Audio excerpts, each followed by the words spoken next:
नमस्कार, सत श्री अकाल, सलाम-ए-कम, हाय।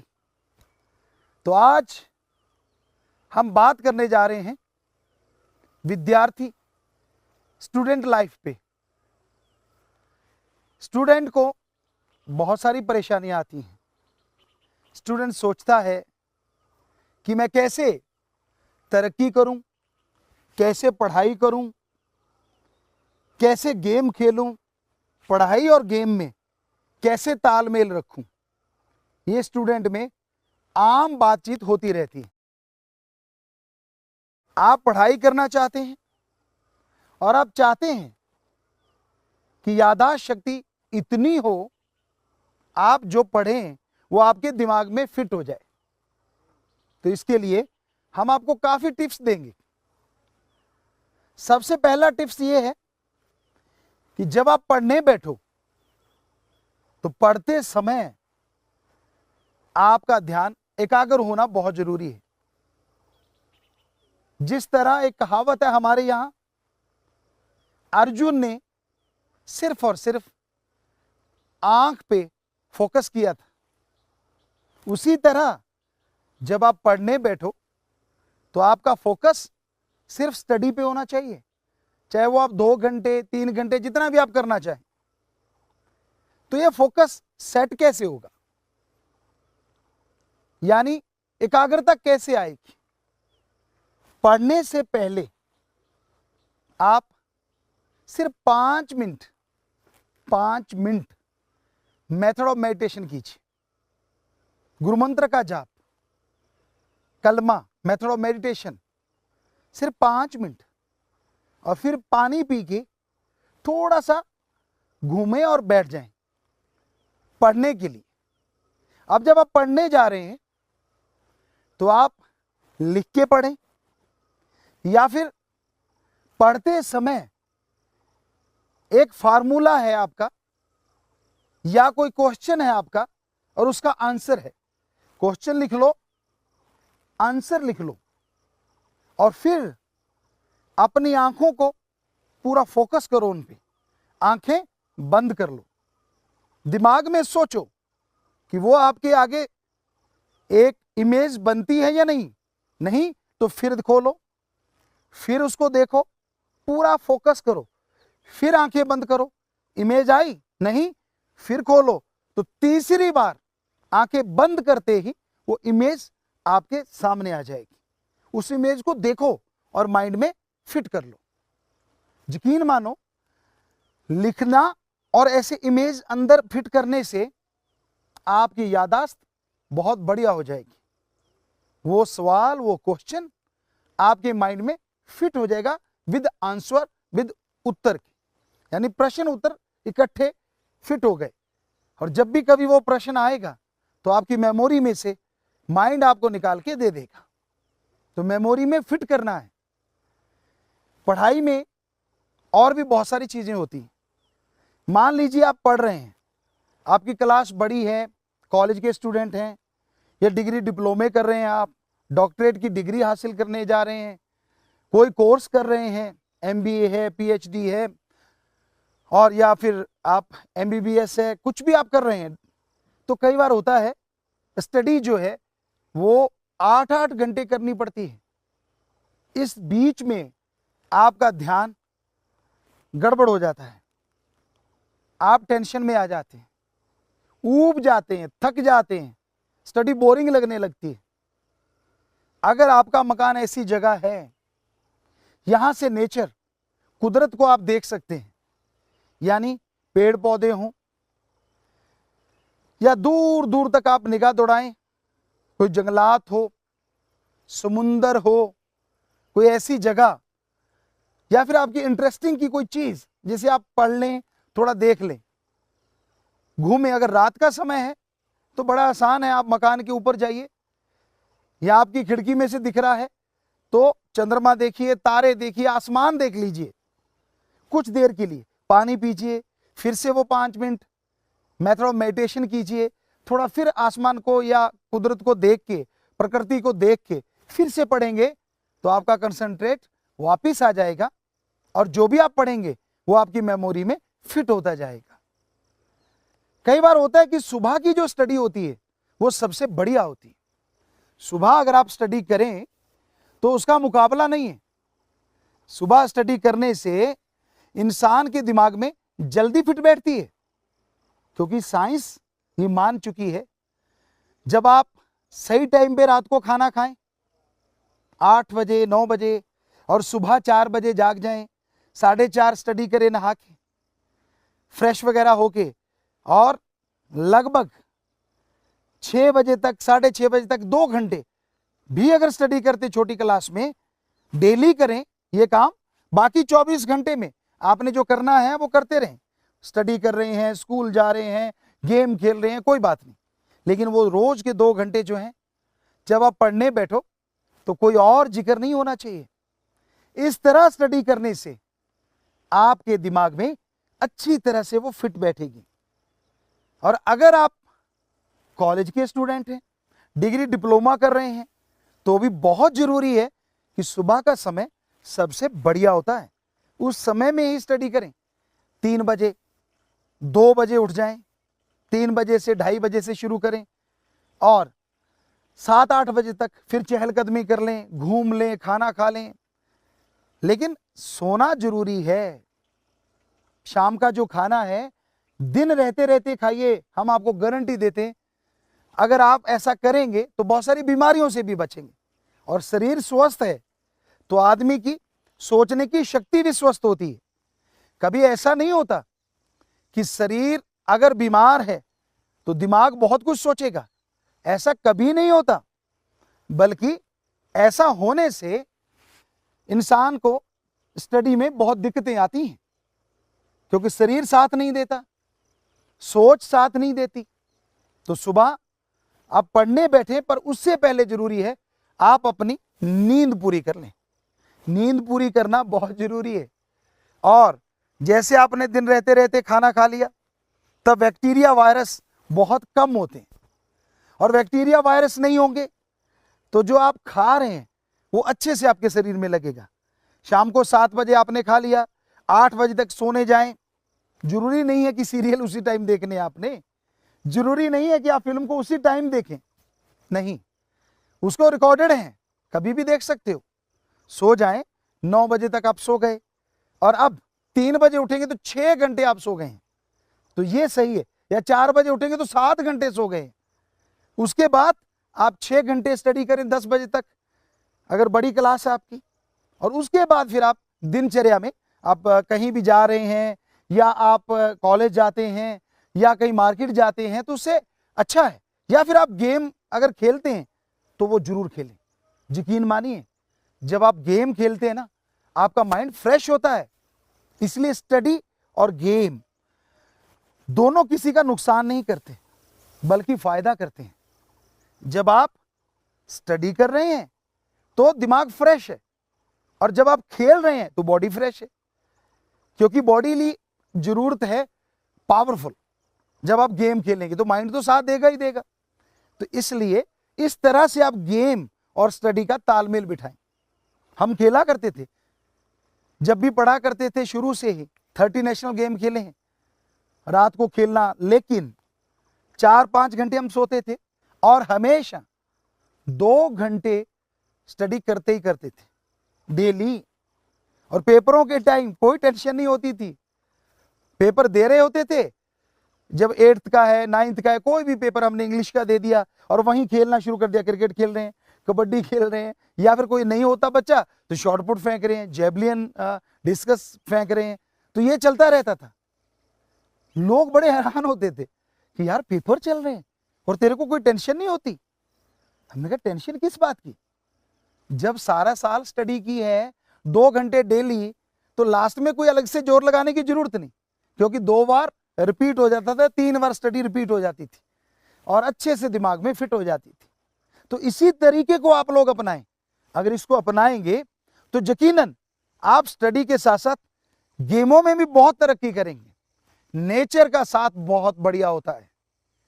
ये जो नेचर है, इसको अगर आप अपनी जिंदगी में शामिल कर लें तो आपको स्वस्थ ही नहीं रखेगी, बल्कि आपके माइंड को वो ऊर्जा देगी, आपके माइंड को वो शक्ति देगी जिसके द्वारा आप स्टडी और गेम में बहुत तरक्की कर पाएंगे।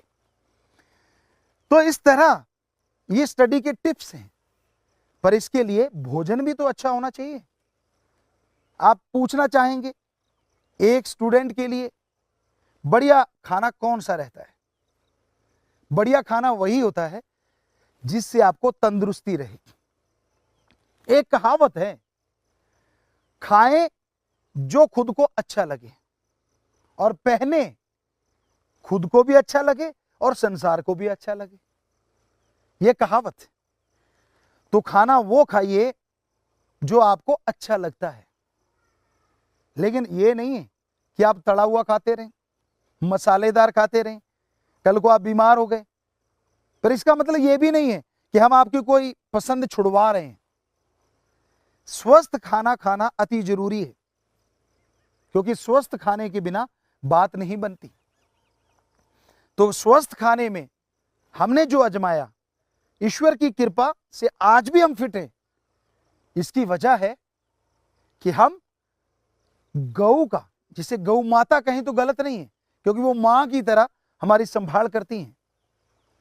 उसका हम दूध पिया करते थे, घी खाया करते थे, हरी सब्जियां बहुत खाते थे, लेकिन गेहूं बहुत कम खाते थे, बहुत कम रोटी। पूरे दिन में अगर कहें तो 3 तोले या 4 तोले आटा, यानी 20 से 40 ग्राम।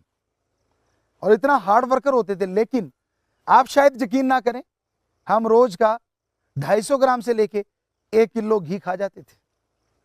हम नहीं कहते कि आप हमें फॉलो करो इस चीज में, कहीं लूज मोशन ना लग जाए कल को। तो लेकिन ये स्वस्थ खाना है। दूध पीजिए, गर्मी आ गई तो आप थोड़ा ठंडा दूध ले लें, चिल्ड ना पिए, वो किसी काम का नहीं होता। नॉर्मल बॉडी टेम्परेचर जितना होता है उससे थोड़ा कम ले सकते हैं हम। पर आप कहते हैं आइसक्रीम खानी है तो ले सकते हैं, ऐसा कुछ नहीं है। लेकिन घर में बनाई आइसक्रीम जिसमें कोई केमिकल नहीं होता। दूध लीजिए, उसको उबाल लीजिए, थोड़ा फैट आ जाएगा उसमें, थोड़ी मलाई है, उसी को जमा दीजिए, तो यकीन मानिए वो आइसक्रीम बहुत अच्छी होगी। शुगर फ्री या फिर नेचुरल शुगर जो होती है ब्राउन, थोड़ी वो डाल लीजिए, तो आप जो खाएंगे वो बहुत ही बढ़िया रहेगा। तली हुई चीजों के लिए आप दिन रख सकते हैं। आपको समोसा पसंद है, क्योंकि आजकल के बच्चे ऐसे, डोसा पसंद है, चाउमीन पसंद है, जो भी इस तरह की चीजें हैं आप खाना चाहते हैं, तो उसके लिए एक दिन रख लीजिए, हफ्ते में एक दिन। लेकिन वो किसी जगह पे खाएं, आप खाना मत खाइए तब वो ले लें, ताकि आंतड़ियों को उतना ही जोर लगाना पड़े। हालांकि एक्स्ट्रा लगाना पड़ेगा तली चीजों के लिए, लेकिन आपका स्वाद है, आप इसे छोड़ेंगे नहीं। फिर आप कहेंगे जी हम तो ये नहीं कर सकते, तो हफ्ते में एक दिन ऐसा कर सकते हैं। सीधी चीनी खाना डेंजर होती है। इससे अच्छा है कि आप कोई फ्रूट ले लें, मैंगो ले सकते हैं, बनाना ले सकते हैं। लेकिन अगर सीधा ही आप रसगुल्ला है, गुलाब जामुन है, या फिर चीनी सीधी, तो वो सेहत के लिए बहुत ही डेंजर होती। ज्यादा चीनी और ज्यादा नमक, ऊपर से आप पढ़ रहे हैं, अचानक बीमार पड़ गए, यादा शक्ति कमजोर हो गई तो भी दिक्कत होगी। पर अगर आपने खाना ही है तो आप उसकी कैलोरीज देखिए कितनी ज्यादा होती है, तो उतना आप खाने में कटौती कर दीजिए। ये नहीं होना चाहिए जैसे हमारे इंडिया में, भारत में होता है कि हम खाना खा लेते पेट भर के, मुंह मीठा कर रहे हैं जी, और मुंह मीठा करने के लिए 2 रसगुल्ले खा लिए, कहीं 5-7 रगड़ जाते हो आप। और आपको पता है जितना खाना नहीं खाया होगा उससे ज्यादा कैलोरीज आप इसमें खा गए, और फिर पेट नहीं रहता, गुब्बारा बनता चला जाता। फिर आप कहते ये क्या हो गया, आपने ही तो किया धरा है। ऐसा नहीं करना चाहिए। आप सोचते होंगे कि हमारी तो संस्कृति है, हमारे तो ऐसा शुरू से चला आ रहा है, आदिकाल से चला आ रहा है कि हमारे लोग जब खाना खाते थे बाद में गुड़ लेना, मीठा लेना उनकी आदत थी, और उस आदत को हम क्यों बदलें भला। पर क्या आप जानते हैं वो आदत कैसे थी? सारा दिन बॉडीली वो हार्ड वर्क करते थे, बेहद ज्यादा मेहनत करते थे, और मीठा पता नहीं चलता था किधर गया। खाने के बाद अगर वो मीठा ना लेते तो कैलोरीज पूरी नहीं होती थी। इसलिए हमारे पूर्वज मीठा लिया करते थे। पर आप तो हार्ड वर्क तो करना ही नहीं, आप तो पढ़ रहे हैं। हाँ, गेम खेल के आए हैं, खाने के बाद अगर वो लेते हैं और कई बार आप पैर से लेके सिर तक गेम खेलते खेलते पसीने से भर गए, तो उस मीठे का कोई हर्ज नहीं। लेकिन मीठा गुड़ के रूप में हो, मीठा आम खा लीजिए, केले ले लीजिए, ये सबसे बेस्ट है सीधी चीनी की बजाय। तो घी शक्कर ले लीजिए, जो हमारी संस्कृति रही है, गजब का होता है उसमें पावर। घी आ गया, शक्कर आ गई, गेम के बाद बूस्ट अप। या फिर केले के साथ शहद ले लीजिए, ये भी देखा गया है, उससे भी बड़ी पावर आती है, थकावट दूर होती है, प्लेयर लिया करते हैं ऐसा। या फिर केले के साथ दूध ले लीजिए, बनाना शेक जिसे कहते हैं, मैंगो शेक ले लीजिए, वो तो आपके पसंद का है। तो उससे क्या होगा, आप जो खेल के आए हैं, आपने जो जोर लगाया है वो भरपाई हो जाएगी, जो आपके स्टडी में भी काम आएगी। क्योंकि थका शरीर, थका मन, थके विचार कभी पार नहीं होते। कहते थका घोड़ा युद्ध में जिताता नहीं, हरा दिया करता है। तो उसी तरह अगर आपका तन बदन थका हुआ है, आपकी सोचने की शक्ति थक गई है, तो आप ना स्टडी कर पाएंगे और ना खेल में ही कुछ कर पाएंगे। तो बहुत जरूरी है कि पहले शरीर का स्वस्थ रहना, नींद पूरी करें। अदरवाइज क्या होता है, आप नींद कम लेते हैं और कम नींद में जब स्टडी की बात आती है तो जंभाई शुरू हो जाती है, आ कर करके मुंह खोल खोल के आप जंभाई लेते हैं। कई बार आपको यह नहीं पता था कोई सामने नोटिस कर रहा है, आपका टीचर, लेक्चरर, क्योंकि आप तो अपनी नींद में मस्त हैं। नहीं, ये गलत है। जैसे आपको बोला 4 से 8 घंटे या 7 घंटे नींद बहुत होती है। अदरवाइज कहावत है, नींद और छाछ को और लड़ाई को जितना मर्जी बढ़ा लो, सोए रहो, लेटे रहो, नींद आती रहेगी। शरीर कहता अच्छा बेटा सोना है, और सो ले, और सो ले। निकलेगा क्या, शरीर के मसल अजीबोगरीब हो जाते हैं। आपको लगेगा सब कुछ, जिधर निगाह मारोगे अजीबोगरीब दिख रहा है। तो आप इतनी देर क्यों सोते हैं? जितनी जरूरत है उतनी पूरी कीजिए, उतना ही खाइए जितना आपका शरीर मानता है। सबसे बढ़िया डाइटिशियन है आपकी बॉडी, आपका शरीर। जब खाने लगते हो ना, शरीर जरूर बोलता है, वो बता देता है कि बस अब ठीक है, पर आप डकार मार के फिर चढ़ा जाते, नहीं भाई मैं तो और खाऊंगा। तो ये बीमारी होना है। तो कहने का मतलब आपकी डाइट आपके अकॉर्डिंग होनी चाहिए। अपने शरीर की सुनो, वैसी डाइट लो और नींद पूरी लो, यानी 6 घंटे 7 घंटे, बस इससे ज्यादा तो नींद की जरूरत नहीं है बॉडी को। और खाओ उतना जितना बॉडी चाहे, थोड़ा सा कम खाओ, थोड़ी भूख रख लो, कोई अर्ज नहीं। और खाने के बाद पानी कम से कम 40-45 मिनट ना पियो तो अच्छा है, उसके बाद जरूर पियो, वो आपके हाजमे में काम आएगा। तो इससे शरीर तंदुरुस्त होगा, और जब शरीर तंदुरुस्त होता है तो आदमी की सोच तंदुरुस्त हो जाती है। और एक स्टडी करने वाले को यह बहुत जरूरी होता है कि वो तंदुरुस्त रहे, शरीर तंदुरुस्त रहे, क्योंकि गेम भी तो खेलना है और पढ़ना भी जरूरी है, और हमारे समाज को भी तो स्वस्थ बनाना है। क्योंकि समाज स्वस्थ तभी होगा ना जब आप पढ़ रहे होंगे, जब आप गेम्स में बहुत आगे चले जाएंगे। गेम्स इसलिए बोला एक नहीं, कुछ ज्यादा गेम भी होते हैं। तो ये दोनों का तालमेल इस तरह से आप कर सकते हैं। आपका होमवर्क है, आप थोड़ा पढ़ाई के लिए सीरियस जरूर रहें। जैसे कोई पीरियड खाली होता है उसमें अपना होमवर्क कर लीजिए। हम किया करते थे, 45 मिनट का आधी छुट्टी बोला करते, रिसेस टाइम, जो भी आधी छुट्टी होती है 45 मिनट की थी, तो हम 15 मिनट में खाना खा के आधा घंटा होमवर्क करते थे और उसमें अपना होमवर्क निपटा देते थे, फिर हम पढ़ते थे। अब स्टडी होती है, टीचर आ रहे हैं, स्टडी करवा रहे हैं। कई बार ऐसा होता है कि टीचर लेट हो रहा है, तो हमारा काम होता था जितना टीचर लेट आया उतने टाइम में होमवर्क कर लेना है। एक पीरियड होता था हमारे एग्रीकल्चर का। अब कमरे में एग्रीकल्चर कहाँ से होए, बाहर कोई करवाने नहीं जाता था, तो वो फ्री जैसा होता था, गप्पे क्यों मारे। तो उसमें हम अपना होमवर्क कर लेते थे और वहीं बुक रखते थे, वहीं से खेलना शुरू कर देते थे, क्योंकि होमवर्क कंप्लीट है। तो ये तरीके हैं पढ़ाई और गेम का तालमेल बिठाने की। और जब भी आप कभी भी भक्ति करने बैठो, कभी भी आप सुमरण करते हैं, मेथड ऑफ मेडिटेशन करते हैं, प्राणायाम से करेंगे ना तो कमाल हो जाएगा। हमने कई एपिसोड में उसके बारे में बताया योगा वाले में कि हाँ भाई, अगर आप प्राणायाम से मेथड ऑफ मेडिटेशन करेंगे तो आपका जो विल पावर है जल्दी बूस्टअप होगा और आप बहुत तरक्की करेंगे।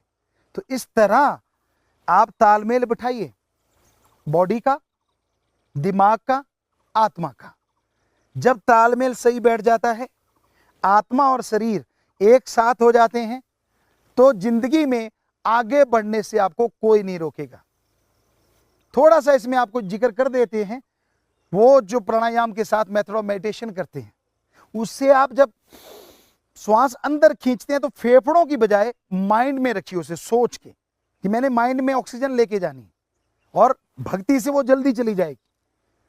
फिर तो कहना ही क्या है, अगर डायरेक्ट माइंड को ऑक्सीजन मिल गई फिर तो पूछिए मत, आपको यकीन नहीं आएगा, साइंटिस्ट यकीन नहीं करेंगे, लेकिन ऐसा हम खुद करते हैं, ऑक्सीजन को डायरेक्ट माइंड में ले जाते हैं और एक अलग ही खुशी, मूड बेहद अच्छा हो जाता है, आदमी टेंशन फ्री हो जाता है और एक अंदर से जोश और एक अंदर से शक्ति आती है। तो इस तरह करते करते आप अपनी स्टडी में, अपने गेम्स में तरक्की करेंगे। अगर आप तरक्की करेंगे, हमारा देश तरक्की करेगा। गेम्स में बहुत आगे चाहिए हमें हमारे नौजवान, और पढ़ाई में बहुत आगे चाहिए, ताकि ये देश पूरी दुनिया को राह दिखाने वाला बने, गुरु देश बने। हम ये नहीं कहते कि देश गुरु देश बने, इसके लिए हम कोई अंदर से ईगो या ऐसा कुछ नहीं, क्योंकि हमारा देश पहले भी गुरु देश बना है और ये गुरु देश बनेगा, पूरी दुनिया में सुख शांति आएगी और ईश्वर की सारी सृष्टि खुश हो जाएगी। यही हर इंसान को चाहिए और इसी से पूरे समाज में खुशियां आती हैं।